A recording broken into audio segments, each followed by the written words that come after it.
উসমান গনি জিন্নুরাইন, দুই নূরের মালিক, দুই নূরের মালিক। নবী করিম সাল্লাল্লাহু আলাইহি ওয়াসাল্লামের দুই মেয়ের জামাতা তিনি ছিলেন, এই জন্য তাকে জিন্নুরাইন বলা হয়। তিনি সম্পদের দিক থেকেও ধনী ছিলেন, মনের দিক থেকেও ব্যাপক ধনী ছিলেন। একদিন নবী করিম সাল্লাল্লাহু আলাইহি ওয়াসাল্লামের কাছে এক পথিক এসে বলছেন, হে আল্লাহর রাসূল, আমি একজন মুসাফির, পথিমধ্যে আমার বাহন মারা গেছে, আপনি যদি একটা বাহনের ব্যবস্থা আমাকে করে দিতে পারতেন, আমি আমার গন্তব্যে পৌঁছতে পারতাম। হুজুর বললেন, আমার একটা সাথী আছে, তার নাম উসমান, উসমানের বাড়িতে যাও, সে তো বেশ সম্পদশালী, তার কাছে সাহায্য চাইলে নিশ্চয়ই তিনি তোমাদেরকে একটা ব্যবস্থা করে দিতে পারবেন। আল্লাহর হাবিব সাল্লাল্লাহু আলাইহি সাল্লামের কথা শুনে পথিক মুসাফির উসমান গনি জিন্নুরাইন রাদিয়াল্লাহু তাআলা আনহুর বাড়ি গেলেন। সন্ধ্যা তখন হয়ে গিয়েছিল। বাড়ির পাশে উঠানে দাঁড়ায় তিনি শুনতে পেলেন উসমান গনি তার স্ত্রীকে ডেকে ডেকে বলছে, এই কুপির মধ্যে সলতা এত বড় হয়েছে কেন? তেল তো বেশি খরচ হয়ে যাচ্ছে। কুপির মধ্যে এই সলতা বেশি হওয়ার কারণে তেল বেশি খরচ হচ্ছে, তাড়াতাড়ি কুপির সলতা কমায় নাও। আপনারা কি এই কুপির সলতা ভাষাটা বুঝতে পেরেছেন? হ্যাঁ, মাশাআল্লাহ। এই বর্তমানে একবিংশ শতাব্দীতে যারা এসছে তারা হয়তো এটা নাও বুঝতে পারে, কিন্তু এখানে যারা আছেন, আমি এটা বলে খুব টেনশনে আছি যে আপনারা বুঝলেন কিনা। মাশাআল্লাহ, এখানে যারা আছেন মোটামুটি সবাই কুপির সলতা বুঝতে পেরেছেন। এই কুপির যে সলতা থাকে, যেটা আগুন ধরে, যেটার মধ্যে যারা তেল পাস হয় যেটা দিয়ে, তো এটা যদি বেশি থাকে তেল বেশি খরচ হয়, যদি কম থাকে কম খরচ হয়। ওই পথিক মুসাফির উঠানে দাঁড়িয়ে শুনতে পেলেন হযরত উসমান তার স্ত্রীকে এই কথা বলে ধমক দিচ্ছে, তুমি সলতা এত বড় করছো কেন? তেল তো বেশি খরচ হয়ে যাচ্ছে, তুমি তাড়াতাড়ি কমাও, তেল যেন কম খরচ হয়। এই পথিক মুসাফির বাহিরে দাঁড়িয়ে চিন্তা করে, এমন একটা কৃপণ লোকের কাছে আমি আসলাম সাহায্য চাইতে, স্ত্রীকে সামান্য তেল বেশি খরচ হচ্ছে ধমক দিচ্ছে, এই লোকের কাছে সাহায্য চাওয়া কোনোভাবেই সম্ভব না, এটা আমার প্রেস্টিজ ইস্যু হয়ে দাঁড়িয়েছে, বরং বললে আরো লজ্জা পাবো, এর থেকে ভালো নিরাপদে চলে গেছে, কিচ্ছু চান নাই। না চেয়ে আল্লাহর নবী সাল্লাল্লাহু আলাইহি ওয়াসাল্লামের কাছে আবার পরের দিন সকালে হাজির। ইয়া রাসূলুল্লাহ, ইয়া হাবিবাল্লাহ, আপনি আমার জন্য একটা বাহনের ব্যবস্থা করলেন না। হুজুর বলেন, ওসমানের কাছে যাও নাই? গিয়েছিলাম তো। চাও নাই? তার কাছে বলে না। কেন চাও নাই? হে আল্লাহর রাসূল, এত কৃপণ মানুষ, তার কাছে কি চাওয়া যায় নাকি? কেন, কি হয়েছে?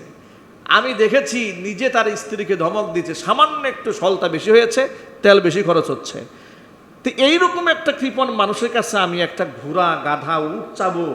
সামান্য তেলের হিসাব যার আছে সে আমাকে একটা গাধা দিয়ে দিবে, একটা ঘোড়া দিয়ে দিবে, এটা হয় না, আমি লজ্জায় চাই নাই। তিনি বললেন, তুমি তার কাছে যাও, তোমার প্রয়োজনে কথা বলো। দিনের বেলায় আবার গেছেন, তখন প্রচণ্ড রৌদ্র, খরত তাপ, মরুপ্রান্তরে দেখতে পেলেন উসমান গনি জিন্নুরাইন রাদিয়াল্লাহু তাআলা আনহু চারণভূমিতে, মরুপ্রান্তরে বেশ কিছু শিমুল তুলার গাছ আছে। এই শিমুল তুলার গাছগুলা প্রচণ্ড রৌদ্রে তুলাগুলো ফেটে গেছে, ওখান থেকে ফেটে বাতাসে উড়ে যাচ্ছে। তিনি তার দাস গোলামদেরকে ধমকাচ্ছেন এই কথা বলে, সব তুলা তো উড়ে যাচ্ছে, তোমরা এগুলো সংরক্ষণ করছো না কেন? তিনি তার এই আচরণ দেখে আরো ঘাবড়ায় গেলেন যে আল্লাহর দেওয়া প্রাকৃতিক জিনিস বাতাসে উড়ে যাচ্ছে, আর এটা নিয়ে উনি ওনার গোলামদেরকে ধমকাচ্ছেন। এত হিসাবী, এত কঠোর হিসাবী মানুষ, তিনি আমাকে চলতি পথের একটা বাহন সহযোগিতা করবে, এই লোকের কাছে আমি সাহায্য চাবো না। খুব নিজেকে আত্মমর্যাদা বোধ জাগ্রত হয়েছে, তিনি ওখান থেকে চলে গেলেন, তার কাছে কিচ্ছু বললেন না। আবার আল্লাহর হাবিবের কাছে গিয়ে বলেন, ইয়া রাসূলুল্লাহ, আপনি আমার একটা বাহনের ব্যবস্থা করে দেন। নবীজি সাল্লাল্লাহু আলাইহি সাল্লাম বললেন, ওসমানের কাছে যাও নাই? বলে, গিয়েছি। তো চাও নাই কেন? হুজুর আপনি বলেন, এই যদি হয় তার আচরণ, তার কাছে কি চাওয়া যায় নাকি? আমি তো শরমেই চাই নাই তার কাছে, এত কৃপণ মানুষ। তিনি বলেন, তার কাছে যাও, তার কাছে গিয়ে চাও, তিনি অবশ্যই তোমার চাহিদা পূরণ করে দিবেন। এবার তৃতীয়বার গেছেন তার কাছে, এবার গিয়ে সরাসরি তার সামনে গেছেন, সালাম দিয়েছেন। সালাম দিয়ে বললেন, নবী করিম সাল্লাল্লাহু আলাইহি ওয়াসাল্লামের কাছে গিয়েছিলাম, তিনি আপনার কাছে পাঠিয়েছেন, আমি একটা মুসাফির, প্রতিমধ্যে আমার বাহনটা মারা গেছে, গন্তব্যে পৌঁছতে হলে আমার একটা বাহনের প্রয়োজন। তিনি আপনার কথা বলেছেন, আমি আপনার কাছে এসেছি। ওসমান গনি বললেন, ওই যে চারণভূমির দিকে তাকাই দেখো মরুপ্রান্তরে, এখানে আমার অসংখ্য ভেড়া আছে, বকরি আছে, দুম্বা আছে, উট আছে, তোমার যেটা পছন্দ হয় সেটা নিয়ে বাড়ি চলে যাও। আরো আস্তে সুবহানাল্লাহ বলেন। এ কথা শুনে তিনি খুব অবাক হলেন, অবাক বিস্ময়ে তার চেহারার দিকে তাকিয়ে বলছেন, যদি কিছু মনে না করেন তাহলে আপনাকে আমি একটা প্রশ্ন করতে চাই। তিনি বলেন, নির্দ্বিধায় আপনি করেন। সেটা হচ্ছে, গত 2 দিনের আচরণ আর আজকের আচরণ এর মধ্যে কোনো মিল নাই। আমি কিন্তু এটাই আপনার কাছে প্রথমবার নয়, আমি আপনার কাছে ইতোপূর্বে দুইবার এসেছিলাম, কিন্তু আপনার কাছে কোনো আবদার জানাবার মতো সাহস আমার হয় নাই, কারণ আপনি যে আচরণগুলো করেছেন। তিনি বলেন, কি আচরণ দেখে তুমি অবাক হয়েছ? আমি প্রথম দিন দেখেছি আপনি আপনার স্ত্রীকে শাসন করছেন, কেন কুপির মধ্যে সল বেশি হয়েছে। আপনি এর পরের দিন আবার দেখেছি আপনি আপনার খাদেমদেরকে ধমকাচ্ছেন, বাতাসে তুলা উড়ে যাচ্ছে কেন। তো এরকম হিসাবই এক ক্ষেত্রে দেখতে পেলাম, আমার এই ক্ষেত্রে দেখলাম আজকের আচরণ তো কোনো মিল পেলাম না।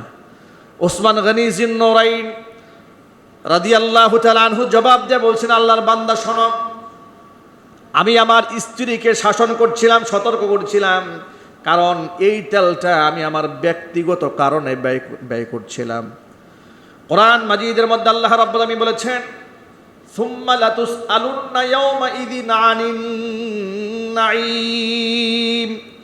পৃথিবীর মধ্যে যত নিয়ামত আল্লাহ তোমাদের দান করেছেন, সমস্ত নিয়ামতের ব্যাপারে কিয়ামতের ময়দানে আল্লাহর দরবারে তোমাদেরকে জবাবদিহিতা করতে হবে। যেহেতু আল্লাহ পাকের দেওয়া নিয়ামত দুনিয়াতে ভোগ করছি, হিসাব তো আল্লাহর কাছে কড়ায় গন্ডা দিতে হবে। জীবনের হিসাব আমি লম্বা করতে চাই না, জীবনের পাথেও লম্বা করতে চাই না, এই জন্য ব্যক্তিগত কারণে তেলটাকে বেশি যেন খরচ না হয় কমাতে বলেছি। অনুরূপভাবে তুলা সংরক্ষণ করার ক্ষেত্রেও এই কাজটাই হয়েছে। আল্লাহর দেওয়া নিয়ামত অপচয় যেন না হয়, আমি আমার খাদেমদেরকে শাসন করেছি, কিন্তু তুমি যখন আমার কাছে বাহন চেয়েছো সেই ক্ষেত্রে তো আমার এটাকে সংরক্ষণ করার কোনো দরকার নাই, এই ক্ষেত্রে তো আমার হিসাবের কোনো দরকার নাই। কারণ আল্লাহ নবী সাল্লাল্লাহু আলাইহি সাল্লাম বলেছেন, কিয়ামতের দিন 7 শ্রেণীর মানুষকে আল্লাহ তাআলা আরশের ছায়াতলে স্থান দিবেন। এর মধ্যে অন্যতম একজন ব্যক্তি হচ্ছে রাজুলুন তাসাদ্দাকা বিয়ামিনিহি হাত্তা লা তা'লামা শিমালুহু মা তুনফিকু ইয়ামিনু। ওই ব্যক্তিকে আল্লাহ পাক তার আরশের ছায়াতলে স্থান দিবেন, যেই ব্যক্তি ডান হাতে যা খরচ করে তার বাম হাত টের পায় না। আল্লাহর পথে যা খরচ করছি হিসাব তো নাই, উল্টা আল্লাহর কাছ থেকে তার বদলা পাবো। আল্লাহু আকবার বলেন। সুতরাং হিসাব সব জায়গায় করতে হয় না, ব্যক্তিগত কাজে হিসাব আছে, আল্লাহর পথে দান করার ক্ষেত্রে কোনো হিসাব নাই, বিনা হিসেবে দান করে দিতে হয়। জোরে জোরে কোন আল্লাহু আকবার। সুতরাং আল্লাহ পাক এখানে বলেছেন, ওয়াল্লাযীনা ইযা আনফাকু লাম ইউসরিফু। বান্দা ব্যক্তিগত কাজে যখন খরচ করে অপচয় করে না, আবার কৃপণতাও করে না। ওয়ালাম ইয়াকতুরু ওয়া কানা বাইনা যালিকা কওয়ামা। বান্দা মধ্যম পন্থা অবলম্বন করে। সুতরাং আল্লাহর পথে দান করার ক্ষেত্রে আমরা কোনোদিন কোনো হিসাব করব না, আমরা বলি ইনশাআল্লাহ। গরিব, অসহায়, দুঃখ দুর্দশাগ্রস্ত ব্যক্তি, ঋণগ্রস্ত ব্যক্তি, প্রতিবেশী বিপদগ্রস্ত ব্যক্তি সহযোগিতা করবেন, কোনো হিসাব রাখার দরকার নাই। আল্লাহ নবী সাল্লাল্লাহু আলাইহি সাল্লাম বলেছেন, শুধুমাত্র একজন মুসলমান অপর মুসলমানকে সহযোগিতার জন্য যদি একটা কদম পা বাড়ায়, মসজিদে নববীতে সোনার মদিনায়, আমার মসজিদে নববীতে 1 মাসে ইতিকাফ করলে যে সওয়াব হয়, বান্দার আমলনামার মধ্যে আল্লাহ পাক তার থেকে বেশি সওয়াব লিখে দেন। মানুষকে দেওয়ার ক্ষেত্রে, সহযোগিতা করার ক্ষেত্রে কোনো হিসাব নাই, বেহিসাব আল্লাহর পরে দান করবেন। আল্লাহ পাক যেন আমাদের মনটাকে অনেক বড় বানায় দেন। জোরে বলেন আমিন। ব্যক্তিগত কাজে আমরা হিসাব করব, দানের ক্ষেত্রে, মানুষকে সহযোগিতা করার ক্ষেত্রে কোনো হিসাব চলবে না ইনশাআল্লাহ। বলেন কয় নাম্বার বৈশিষ্ট্য? 5 নাম্বার।